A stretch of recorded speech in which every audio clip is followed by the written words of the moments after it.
I feel nervous. You're in the UK. This is how we talk. Okay. 15. Cash up front. Deal. Deal. Mikey, I feel like the world has just fallen in love with Anora. I was cheering hearing you get your nominations. It's so deserved. Aw, thank How you. does it feel to be you right now? I don't know. I feel the same. I've always felt, I guess. I've just, been traveling a lot, going to lots of different places to premiere our film and talk to people. So it's been really interesting last couple of months. I've certainly never experienced anything like this before, but I'm very lucky. I feel like in a way the world is giving you a giant hug. Do you feel that? That's nice. I think it's a little bit hard for me to step outside of myself to see it from a bigger picture. I'm trying to, because I think it's such a sort of unique experience I'm having right now. And so the reaction towards the film has been so wonderful. And, I know a lot of people really have been enjoying it. So that's makes me really happy. Well, I hope you can feel the giant hug because we're sending it your way. I'm obsessed with Annie's whole look, the nails, the hair tinsel. What sort of conversations did you have about Annie's style and the way that she presents herself? Oh, yeah. Well, is such an important part of bringing a character to life is the costumes and hair and makeup. And so I had lots of conversations with Sean, and he really wanted me to be collaborative in terms of how she presents herself. And so I made lots of Pinterest mood boards and pulled a lot of inspiration for how I envisioned her to be, and then obviously collaborated with hair and makeup and our costume department. I even went shopping and bought, a pair of shoes for my character to wear. So it was sort of a big medley of everyone throwing in ideas. But I really feel like my interpretation of what I wanted her to look like is represented on screen. Yeah. Did you manage to keep anything of hers? Oh, of course. I love taking pieces of costumes from films I do. I'm very sentimental, so anything that they let me keep, I'm oh, I'll take that. It had to be done. A frog marriage, and we're getting in an old ASAP. I've got to ask you about the final scene because you ripped my heart out. What was going through your head filming that scene? Oh, gosh. So much. I mean, that scene, there's so much that has happened to Annie over the course of such a short period of time. So many emotions have been building up inside of her, so much heartbreak, pain, anger and frustration, and she hasn't allowed herself to release any of it. And so, what's going through my mind, I was really just trying to stay focused and centered around what's going through her head. But I definitely put a lot of pressure on myself for that scene because I just really wanted to do her justice. I wanted her to have, be able to express herself in some kind of way. And I think the film is ultimately a lot about unlikely connections. And she is able to finally have a real connection and express herself in a way with eager, just without words. And so, I don't know, I was just trying to be in the headspace of the character. Yeah. It broke me. How emotionally challenging did you find it, the whole filming process? It was definitely very challenging. I've never done anything like making Anora before. It was very challenging, very difficult emotionally, but at the same time, that's what I love about acting. And, you make choices as an actor, I'm willing to put myself through all of that because, the film will last forever, but any of the frustration or pain or whatever I go through making a film, it's also temporary, and it's for a greater cause. But yeah, it was difficult. It's independent filmmaking, and so, we had limited time. I'm in almost every scene, so it was a lot, but it was wonderful because I got to play Annie, who is such a beautiful character, and I got to work with Sean Baker, who's one of the most talented, amazing, kind people I've ever met. So yeah, it was it's a once in a lifetime character. yeah. It must have been such a special experience, though. Is there a lesson you learned or a particular note that Sean gave you whilst filming that will always stay with you? Yeah, I think every project I do, I learn something about myself, or I grow in some way, and I'm able to take that onto, my future endeavors as an actor. But I think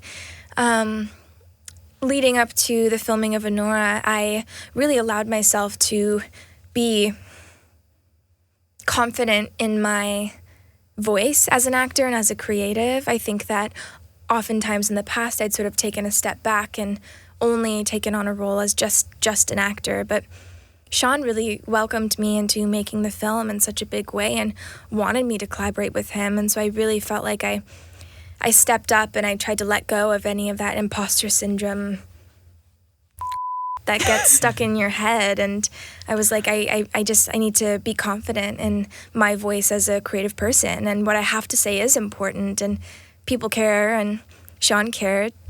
And so I think him really uplifting me in that way has totally changed the way that I want to make movies in the future. This is the beautiful Annie. Hi, I'm Annie. I'm Ivan. I got the shock of my life hearing the Greatest Day remix. Oh, I know. How familiar are you with Take That? So I have to be honest, I'm not very familiar, and I had never even heard that song before. But the first time I heard it, I thought, oh gosh, this is a wonderful song. It's so catchy, it's so uplifting, and to see it in the opening credits like that, there's just something, I don't know, so like delicious about it. And it's so amazing. They're going to be playing at the BAFTAs too, which is wonderful. I'm so excited to see them live.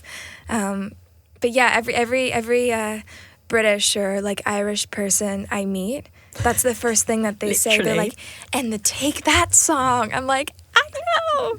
They are such a big part of British culture. I cannot even begin to explain to you. Have you met them yet?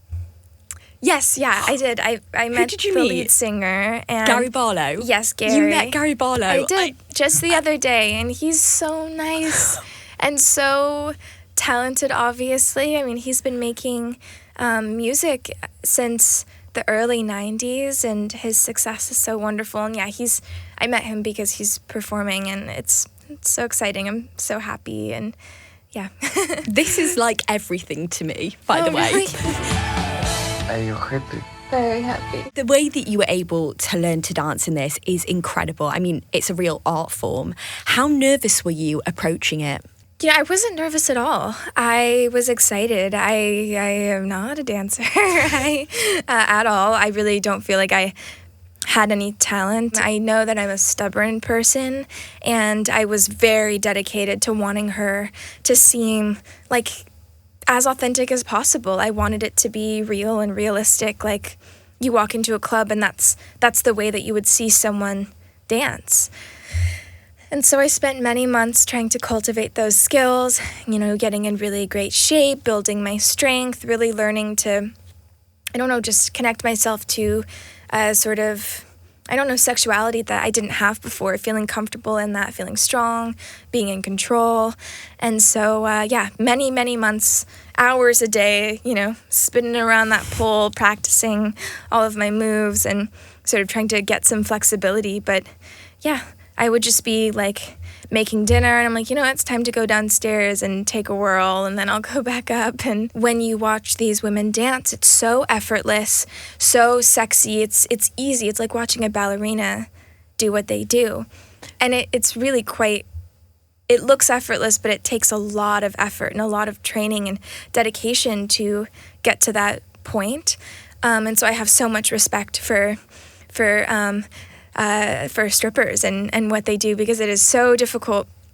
Hardest thing I've ever done. And I've done, I've done stunts, and I've done I did training with a pit bull when I was a teenager to do stunts, and I thought that was difficult. And then I tried to learn how to dance, and it was a lot, but I'm am really proud of myself for getting to that place because I had lots of goals of what I wanted to be able to do, and I got there. I got upside down, and that's what matters. As you should be. My Russian is terrible. I can't even roll my R's. No. Not only did you learn to dance, but you also learned to speak Russian. Yes, yeah. Which is wild. Did you have a particular favourite word to say in Russian? Just any of the cuss words, really.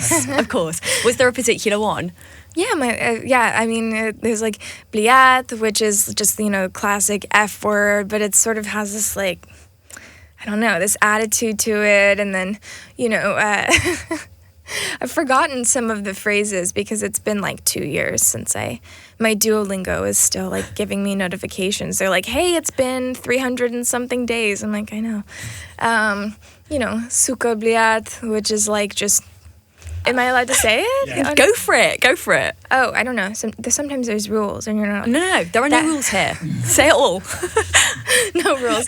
That one's just like, or like. You can say it. I feel nervous. You're in the UK. This is how we talk. Okay. No. So you're not like there getting angry, just still swearing in Russian?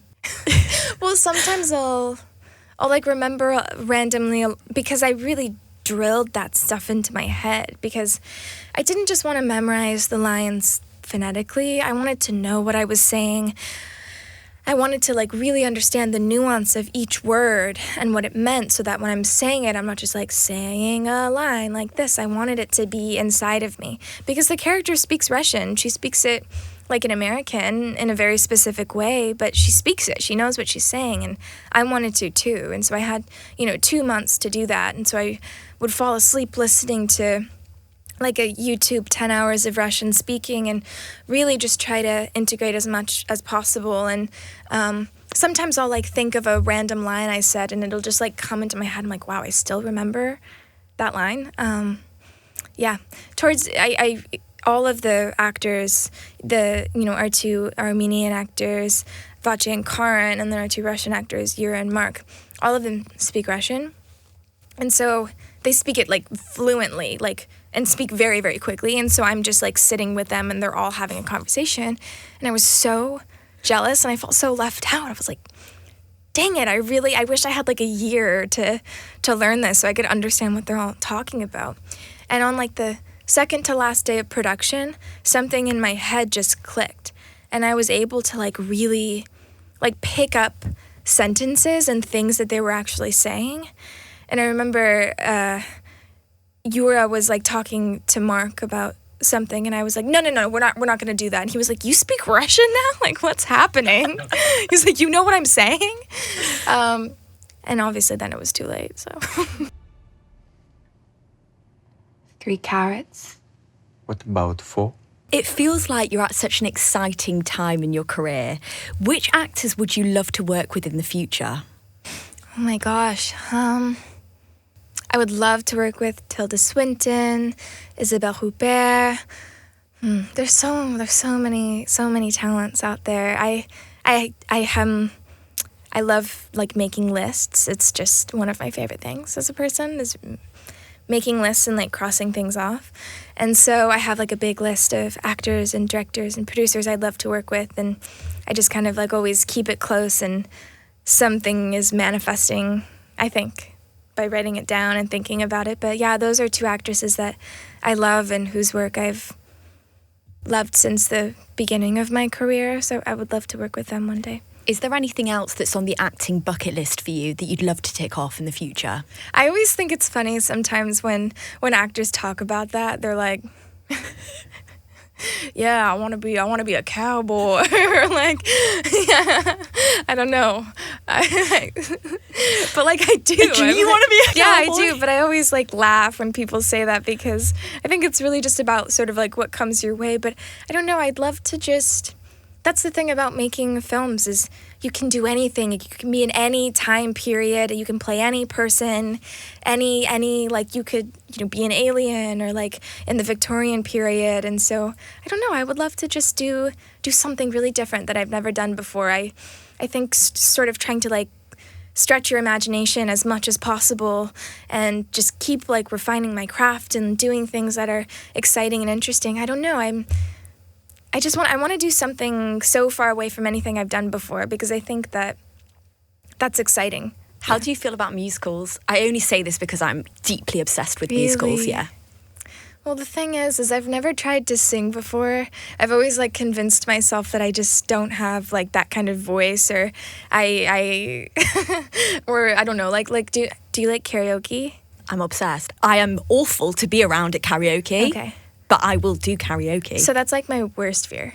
What, karaoke in general? Yes. Do you not do karaoke? I've never done karaoke. Like someone will put a microphone in my face. I'm like, I can't do it. Gary Barlow will give you some lessons. Whilst you're here in London, he'll sort you out.